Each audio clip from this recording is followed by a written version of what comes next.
Example 2, solve by completing the square. So we have our equation already set to equal to 0. I'm going to group my first two terms so I can complete the square. So 0 equals, we're going to rewrite this out, putting in that blank space for us to fill in our new c value.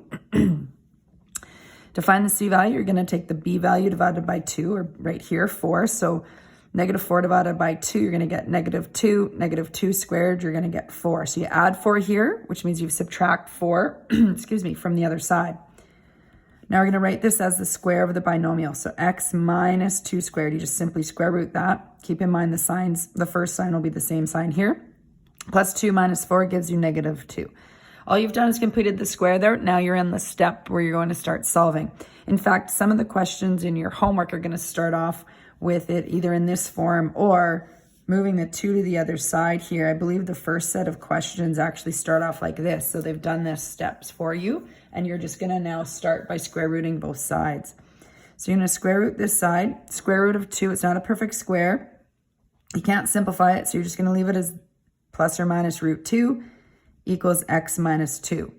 Now you need to move 2 to the other side. So we're going to have x is equal to 2 plus or minus root 2. We actually put this out front so that we can have our signs in the middle. All right. This is the answer. You can leave it exactly like that. We call this an exact answer. We want the radical in there if we don't want any rounding. So there's two answers. It's x is equal to 2 plus root 2.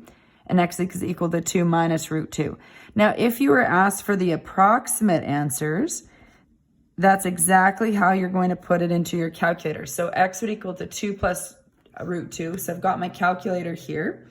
And I would put it in as I see it, 2 plus the square root of 2, at least on my calculator. And we'd get 3.4142, etc. Then I would take x is equal to 2 minus root 2 and put that in my calculator. So I would get 2 minus the square root of 2 is equal to 0.5857, etc. These would be the approximate answers if you were asked for that. So read questions carefully. You may be asked for approximate answers. We tend to use that maybe in our word problems. We want to make sense of those numbers.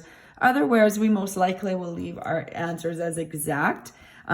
This right here, separating them is exact as well, but there's no need to separate them. So even when I'm writing approximate answers, I typically don't necessarily rewrite this out, but I wanted to make sure you understood that you could see what you were putting in your calculator and see both answers.